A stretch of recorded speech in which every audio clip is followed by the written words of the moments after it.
Why would you fight for love when nobody cares? When everybody wants dirty affairs, and the world is not sincere for me. I pray it's getting hard, no friends around. Believe me when we lie, love is falling apart. Love is a shell, my darling.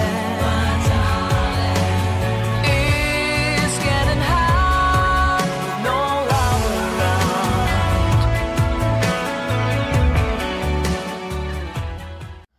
Bonjour, c'est PN Théorie. Alors aujourd'hui, j'aimerais vous parler d'un sujet, général, on va dire, universel certainement. Voilà, donc j'ai mis des images sur la petite intro qui montrent justement l'état du monde, enfin juste quelques petites choses, on pourra en mettre beaucoup plus, mais qui peuvent peut-être faire réfléchir sur qui nous sommes en tant qu'être humain, et qui nous sommes devenus en fait sur cette planète, tout état confondu. Donc je parle au niveau de la planète, puis après chacun peut regarder, il y a plusieurs échelles, on peut regarder au niveau planétaire, au niveau des états, des nations, au niveau des pays, au niveau des groupes d'appartenance, que ce soit des groupes,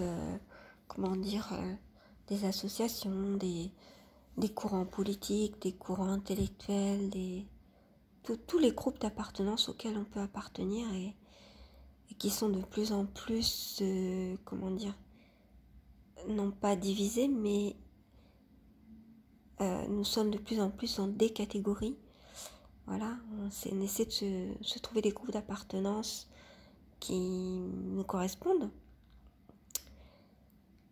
Et alors après, on se trouve différent par rapport à d'autres, c'est-à-dire qu'est-ce qui nous différencie d'un tel? C'est que nous, on est dans ce groupe, par exemple, où on pense que telle et telle chose sont vraies, et donc forcément que toutes les autres sont à exclure. Vous voyez, c'est ça le problème avec les groupes d'appartenance. C'est pas qu'il faut pas appartenir à des groupes, mais c'est l'exclusion de tout le reste en fait, et le fait de vouloir rester entre soi. Alors en fait, on n'y est pas du tout, on n'y est pas du tout, parce que plutôt que de chercher la différence, il faudrait chercher le commun, et pourtant il est évident ce commun, qu'on a tous en commun justement, tous nous les êtres humains. Donc il faudrait mieux regarder en quoi on se ressemble. Et après, on peut affiner avec des groupes d'appartenance, mais en se disant, on va se regrouper parce qu'on se ressemble, parce qu'on est d'accord, on veut développer nos idées, on aime faire les mêmes choses, etc. Mais non pas pour exclure les autres, en disant que les autres sont des... Vous voyez ce que je veux dire en fait? C'est un peu ça, c'est un peu ce qu'on fait en simplifiant. Nous, en fait, les autres ont simplement une autre idée à laquelle on adhérera peut-être dans 1 an, dans 6 mois, dans 3 ans. Parce que nos idées ne nous appartiennent pas vraiment, en fait. On suit des tendances, en fait. Des tendances, et puis en fonction de nos intérêts du moment, de nos préoccupations du moment, eh bien, on se dit, ah oui, c'est ça, c'est ce qu'il faut que je suive. Mais en fait, rien n'est moins sûr, rien n'est moins stable. Et en fait, ça change d'un moment à l'autre. Enfin, peut-être pas d'un moment à l'autre, mais ça peut changer, puisqu'on change dans la vie. Et que c'est très bien de changer, puisque la vie, c'est le changement, c'est le mouvement. Celui qui reste psychorigide sur une idée, d'ailleurs, on l'avait chanté en un temps, mourir pour des idées. L'idée est excellente. Donc, mais en fait, il vaut mieux mourir lentement, nous dit la chanson de Georges Brassens, un ancien chanteur. Parce qu'effectivement, on peut voir que finalement, on s'est trompé d'idée, que c'était pas la bonne. Donc, ce que je veux dire, pour ne pas me perdre. Parce qu'effectivement, cette chanson peut être interprétée de différentes manières. C'est bien de s'engager pour des causes importantes. C'est même très important. Il y a certaines causes qui n'auraient jamais vu le jour si des gens ne s'étaient pas engagés pour. Simplement de vouloir chercher qui l'on est avec ces groupes d'appartenance en excluant les autres, soit en étant dans un groupe ou en restant seul, mais en excluant les autres, c'est ça tout le problème en fait. C'est lorsqu'on veut exclure les autres. Et au contraire, au lieu de les exclure, il faut au contraire se serrer les coudes tous ensemble. Surtout pour les choses importantes qui arrivent en ce moment. Voilà, il y a des causes énormément qui valent la peine. Donc moi je pense au droit sexuel des enfants, qui en fait est une imposture, puisque c'est... Ariane Biran a écrit un livre là-dessus, sur l'imposture. Il y a eu d'autres personnes aussi, donc j'ai plus... Marion Sigaud, si je me rappelle bien. Je dis les choses de mémoire, hein, j'ai aucun document sous les yeux. Je ne sais plus si elle s'appelle comme ça, je crois que c'est ça. D'autres personnes ont aussi dénoncé cette imposture, c'est-à-dire nous faire croire en appelant ça des droits, que ce sont des droits sexuels pour les enfants. Imaginez bien que les enfants, ils pensent pas au sexe, et s'ils pensent au sexe, c'est dans un autre registre que nous, les adultes. C'est pas une relation sexuelle. Voilà. Tandis que là, on veut nous faire croire que justement, il faut des droits sexuels pour les enfants. Et c'est comme ça que actuellement, depuis plus d'un an, c'est obligatoire, des sessions, vous le savez très certainement, même si ça a été passé sous silence, des sessions de l'école maternelle jusqu'aux 16 ans de l'enfant, je ne sais plus exactement. Il faudrait se renseigner là-dessus, mais enfin en tout cas il y a des sessions 3 par an où on explique des choses qui sont au-delà des préoccupations réelles des enfants. Les enfants, ils ont besoin de savoir effectivement comment on sait qu'on a un garçon, une fille, comment ça se passe entre les garçons et les filles, mais ils n'ont pas besoin de savoir, de connaître par exemple des positions sexuelles, ou de connaître, certaines choses qui vont heurter leur psychisme. Pourquoi ? Parce que les enfants sont en développement, leur psychisme est en développement, leur physique est en développement, et c'est comme si on leur donnait des choses pour lesquelles ils ne sont pas prêts, ils n'arrivent pas à les penser. C'est-à-dire il n'y a pas de mots pour eux, il n'y a pas de pensée qui correspond à ces choses-là, parce que ce sont des choses d'adultes, tout simplement. Et donc on veut nous faire croire, parce que par des tours de passe-passe intellectuels, beaucoup de sophismes, beaucoup de détournements cognitifs, on veut nous faire croire que, comme on a dit que l'enfant était sexué, c'est un être sexuel, oui, mais c'est un être sexuel, mais qui n'a pas du tout de sexualité, du moins pas comme l'adulte, et qui n'est pas capable de comprendre toutes ces choses d'adulte. Alors après on va dire oui, mais l'enfant, il va être très tôt confronté à de la pornographie sur Internet, donc il faut qu'il soit préparé. Mais c'est un subterfuge pour préparer l'enfant à justement une possibilité de participer à de la pédophilie, c'est-à-dire justement de ne rien dire lorsqu'il peut lui arriver justement d'être victime de pédophiles, parce qu'il se dira ah mais oui, c'est peut-être normal finalement. Et puis sinon la justice pourra décider, écoutez, il a finalement il a eu des séances où on lui a expliqué toutes ces choses à l'école, voilà, puisque c'est obligatoire, je vous le répète. Et puis, il a peut-être vu des choses pornographiques, etc. Donc, il savait ce qu'il faisait, alors que l'enfant ne peut pas consentir, ne peut pas savoir ce qu'il fait. Ça n'a pas le même sens pour lui. Ça choque au contraire son psychisme. Donc, je ferme la parenthèse sur les droits sexuels. C'est une belle imposture. Allez vous renseigner là-dessus. Et donc ça, c'est une cause pour laquelle il faut se battre. Effectivement, parce que c'est une manipulation perverse. Voilà. Alors on me disait dans un des commentaires, en bon français, on ne dit pas manipulation perverse, on dit manipulation mentale. Oui, d'accord. Les deux choses veulent dire des choses différentes. Quand on dit manipulation mentale, il s'agit uniquement de manipulation, mais la finalité, on parle du moyen, la manipulation, mais la finalité n'est pas forcément perverse. On peut manipuler, quand on est enfant, son père ou sa mère, pour qu'on nous achète tel vêtement, tel bonbon, tel jouet, ou je sais quoi. Voilà.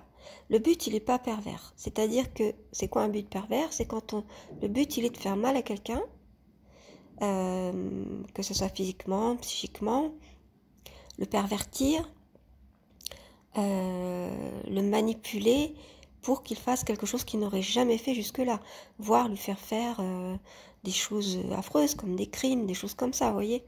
Donc c'est ça la perversion. Donc une manipulation perverse, c'est lorsqu'on veut manipuler l'esprit des personnes. Dans ce cas, ce sont les enfants, mais ça peut être l'esprit de n'importe qui, pour tout simplement l'amener à un but qui est de lui faire du mal. Soit qu'il s'autodétruise, qui est la perversion par excellence, amener l'autre à s'autodétruire. C'est-à-dire, vous voyez, sans même se salir les mains, en gros, quoi. Voilà, la perversion, c'est ça. Donc ça n'est pas du tout la même chose, la perversion perverse. La manipulation perverse et la manipulation mentale. Il y a un cran au-dessus qui est quoi? Qui est la perversion. Et le problème dans ce monde n'est pas tellement la manipulation, parce qu'elle peut avoir plusieurs fins. Il y a l'influence aussi qui est une sorte de manipulation, mais légère. Mais c'est la manipulation perverse qui est un problème. C'est la perversion le problème. Voilà. Donc en fait, il ne faut pas avoir peur de s'engager pour certaines causes, tout en réfléchissant, en étant toujours aux aguets. Parce qu'en étant pour une cause, en se mettant tout de suite dans un groupe, etc., on peut nous faire accepter par généralisation ou par... on met tout dans le même panier, vous voyez, nous faire accepter d'autres choses pour lesquelles on n'est pas d'accord. En nous disant, oui, mais ça va ensemble, ou en les mettant les mêmes... en mettant ces choses, ces deux acceptations, par exemple, dans une même phrase, pour nous faire croire, ça c'est un sophisme, une manière comment dire, de manipuler les fonctions cognitives, c'est-à-dire notre façon de penser. C'est un vrai détournement cognitif. Et donc, attention à chaque mot qui est dit, attention à chaque action et attention aux personnes. N'allez pas aveuglément croire une personne parce que finalement, il a dit des choses qui allaient dans le sens, dans tout ce pourquoi vous étiez d'accord. Il se peut qu'après, il dérape, il dérive, ou il vous fasse accepter des choses pour lesquelles vous n'étiez pas d'accord. Donc en fait, ce que je veux dire, c'est qu'à chaque moment, à chaque instant de notre vie, on peut transformer le monde. On peut, sans passer par des systèmes compliqués de politique, politique au sens noble bien sûr, de vouloir s'engager dans des choses qui nous dépasseraient finalement, qui pourraient nous manipuler. Il vaudrait mieux, au départ, en tout cas, faire des choses au niveau individuel, c'est-à-dire ne pas avoir peur de dire ce que vous pensez. Quand quelque chose vous choque, quand quelque chose n'est pas normal, que ce soit sur un enfant, sur un adulte, faisons-le. Ces derniers temps, on a beaucoup entendu parler de personnes qui se liguaient contre des meurtriers, donc des gens qui essaient d'attaquer des gens au couteau ou de leur faire du mal, de les taper, etc. Et beaucoup de personnes, c'est-à-dire en s'y mettant à tous, en s'y mettant à beaucoup, en réagissant tous, on peut contrer ces personnes. Et à ce moment-là, ils auront beaucoup plus peur. Donc ne pas avoir peur, ne pas rester isolé dans son coin. Évidemment, si on voit qu'on risque sa vie, faut pas y aller, malgré quelques grands courageux qui l'ont fait, ce qui est très très bien. Mais c'est sûr que après, il faut voir, faut pas se sentir coupable si on l'a pas fait. Mais le plus possible, des fois, il faut pas réfléchir, quoi. Quelqu'un est en danger, on est plusieurs, on se regarde, on y va, voilà, tout simplement. Alors transformer le monde, ça peut être déjà défendre les personnes qui sont en danger. Parce que ces personnes-là, mon sujet, le sujet de ma chaîne, c'est surtout la perversion. Les personnes perverses, elles comptent sur le silence et l'isolement des victimes. Sur le fait que nous tous, nous n'allons rien dire. Parce que nous avons peur. Ou parce que nous ne savons pas qui a raison, qui a tort. Vous voyez? Donc, si vous arrivez à commencer à bien comprendre ce qu'est la perversion, le profil des pervers, comment fonctionne la manipulation, eh bien, vous allez pouvoir les identifier rapidement. Et donc, pouvoir défendre les victimes. Et les victimes oseront parler. Déjà, ce sera une grande victoire. Déjà, les pervers, évidemment, vont essayer de trouver d'autres moyens pour accomplir la perversion, hein, pour exister, je dirais, puisqu'ils ne savent pas exister autrement que sur sur la souffrance des autres. Eh bien, déjà, ce sera déjà quelque chose de pas mal. Et après, au niveau des systèmes pervers, ou des nids de vipères, etc., si tout le monde s'y met, justement, eh bien, tout ça reculera, forcément. Donc, n'ayons pas peur. La première chose à essayer de faire, c'est d'ignorer la peur, de la dépasser plutôt. Alors de l'ignorer, parce que je pensais à quand on réfléchit pas, vous voyez, on voit quelqu'un est en train de se noyer, on réfléchit pas, on plonge, on va essayer de sauver la personne. Donc dans ce cas-là, on ignore la peur. Ouais, on est obligé ça passe pas par le cerveau, voilà, c'est un réflexe. Mais on peut aussi la dépasser, cette peur. Et pour cela, il faut qu'on change de posture. Et là, j'appelle toutes les personnes qui sont en fait un peu timides, timorées, qui n'ont pas confiance en elles. Cette chaîne, elle est faite pour ça, pour vous apprendre à retrouver la confiance en vous, vous découvrir. Et pour trouver la confiance, il faut s'estimer soi-même. Pour s'estimer soi-même, il faut s'aimer soi-même. Donc, je vous invite à aller regarder les vidéos sur l'amour de soi. Il y en a 5 que j'ai faites il y a quelques semaines. Et puis, je vais réexpliquer l'estime de soi et la confiance en soi, comment faire pour développer tout ça au plus rapide. Et puis, aidez-vous de coach si vous avez besoin aussi. Mais vraiment, prenez confiance en vous et faites confiance à votre bon sens. On n'est pas obligé de faire des grands discours et de réfléchir sur des tas de choses, d'intellectualiser absolument tout. Le bon sens vaut autant que qu'une tête remplie, en fait, hein. Parce que le bon sens, c'est une tête bien faite, en fait. Et une tête bien faite, elle vaut autant qu'une tête remplie. Après, on peut être éclairé par des gens qui savent, et surtout qui sont éclairés de ce bon sens, et qui peuvent transmettre à d'autres. Moi, c'est ce que j'essaie de faire, avec le peu que je sais, mais je pensais que j'en savais suffisamment pour vous le transmettre. Donc n'ayez pas peur de transmettre quand vous savez aussi, quand vous savez des choses qui peuvent aider d'autres, notamment aider les autres à s'en sortir, ou à survivre, ou à, toutes les choses qui peuvent tirer les gens vers le haut. N'hésitez pas, allez-y, ayez confiance en vous, créez votre chaîne et